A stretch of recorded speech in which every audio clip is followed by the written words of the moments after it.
Hi guys, vlog number 46 में हम कर रहे हैं अनबॉक्सिंग।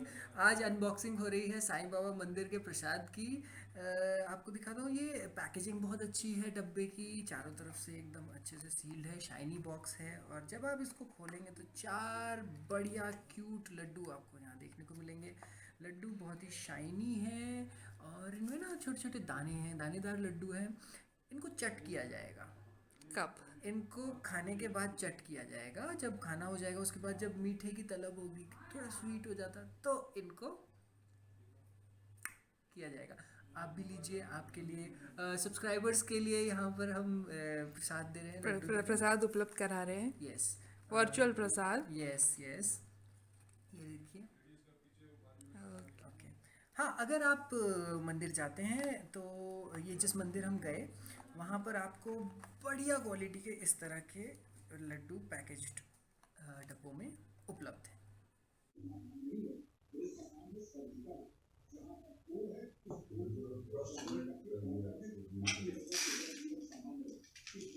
एक इंसान जो मिक्सचर को चावल के जैसे खाता है। एक इंसान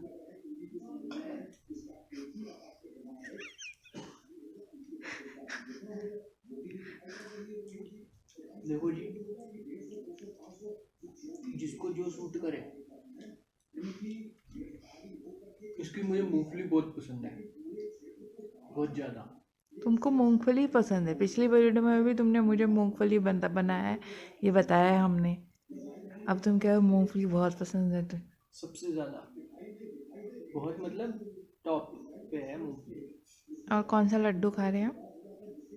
कुछ बेसन टाइप। बेसन टाइप नहीं, बेसन ही है वो। बेसन का लड्डू और पिन्नी के बीच में कुछ है।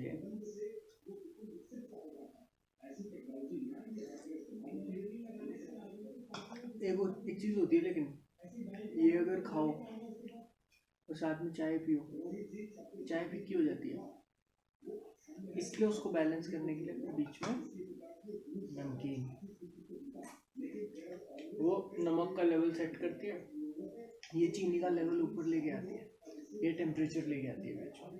तीन चीज़ों का जब मिलन होता है तो एक अद्भुत, अकल्पनीय, अलौकिक, कल्पना से भी विचित्र सच होता है।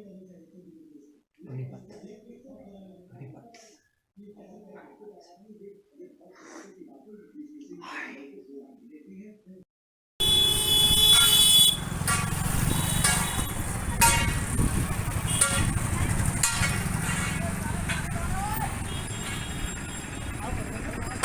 मैंने सोचा वो साइकिल रिक्शा ले लेता हूँ, नॉर्मल वाला, एक एक्सपीरियंस के लिए बैठा। तो थोड़ी देर बाद जो मेरा स्टॉप आना था उसमें थोड़ा डिस्टेंस था, तो वो रिक्शे वाला क्या कर रहा था, जो भी साइड में लोग जा रहे थे ना, उनसे पूछ रहा था कि बैठोगे। तो और स्लो भी नहीं करता था कि वो रुक जाए, मतलब बिठाना है अगर सही में तो स्लो करना पड़ेगा ना, वो भी नहीं कर रहा था।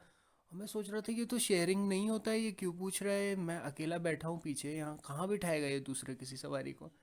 फिर एक सवारी के पास तो उसने एक्सट्रीमली मतलब स्लो किया और पूछा। तो सवारी ने अजीब सा लुक दिया उनको कि ये कैसा सा सवाल है। हम मतलब ये शेयरिंग तो होता नहीं है साइकिल रिक्शा। फिर थोड़ा आगे निकला तो मेरे को थॉट आया कहीं इसने शराब तो नहीं पी हुई, कि इसलिए शायद इसको पता नहीं चल रहा है।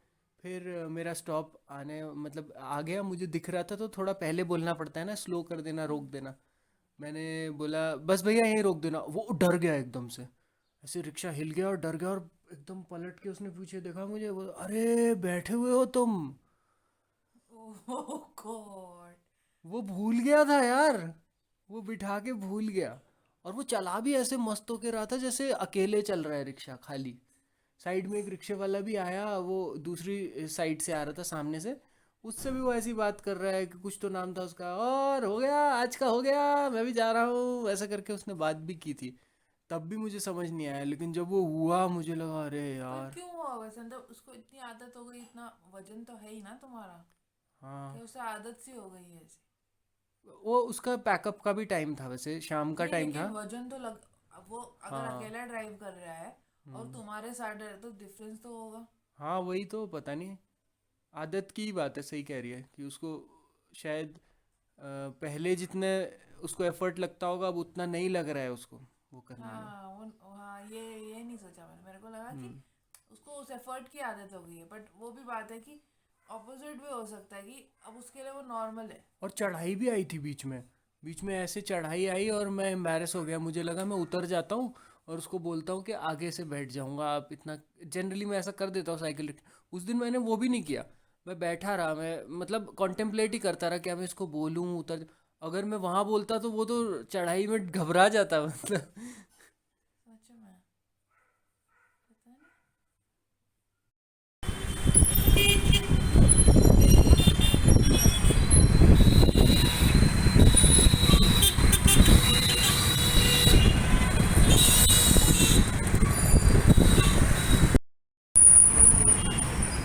अंकल की दुकान है तो याद रखना, फैंसी ड्रेस वाले अंकल की दुकान है।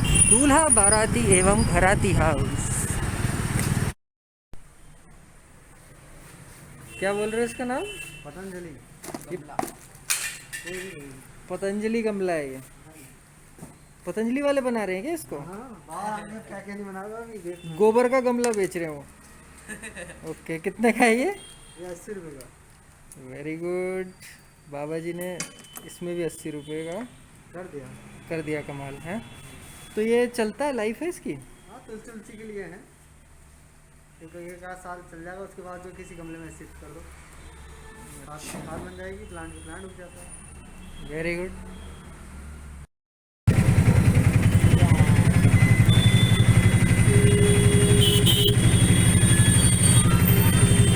हेलो।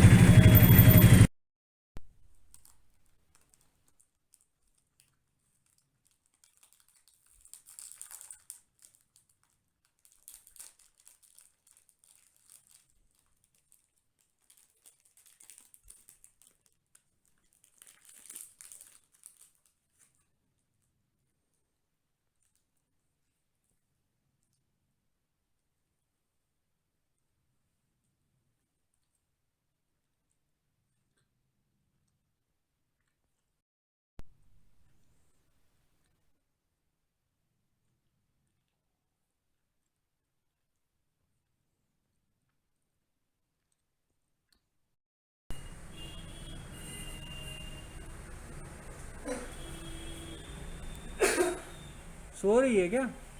सही है ना अभी?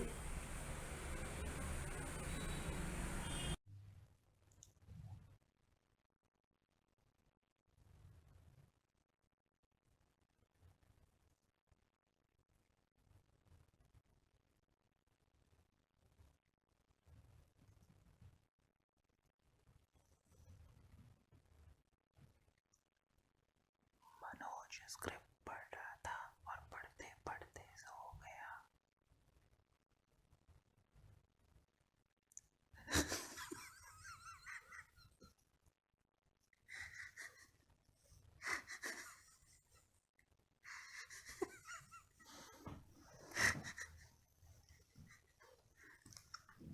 मनु सच में बताओ, तुम बचपन में पढ़ पाते थे क्या सो जाते थे? कल बताओ। दूसरा वाला सो जाते थे। Good night बेबू।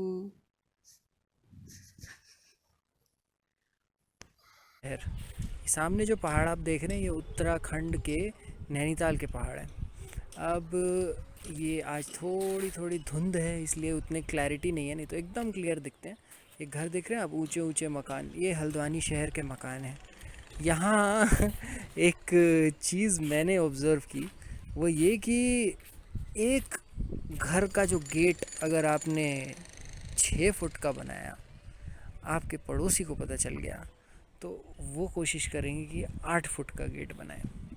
फिर 8 फुट का अगर किसी ने गेट बनाया तो उनके पड़ोसी कोशिश करेंगे कि 10 फुट का गेट बनाए। ये जो एक होड़ सी लगी रहती है, कंपटीशन सा घरों में, ये चीज़ मैंने यहाँ पहाड़ पे ही देखी, उत्तराखंड में ही देखी कि लोगों को बाकी चीज़ों का कंपटीशन हो या ना हो, एक मकान से दूसरा मकान ऊंचा होना चाहिए, इसका कंपटीशन है। आप बताइए कमेंट्स में कि कंपटीशन इसका होना चाहिए या पढ़ाई का होना चाहिए या जागरूकता का होना चाहिए। ये ऊंचे मकान और फीके पकवान वाला मेरे को जो केस है, ये तो कुछ समझ नहीं आया।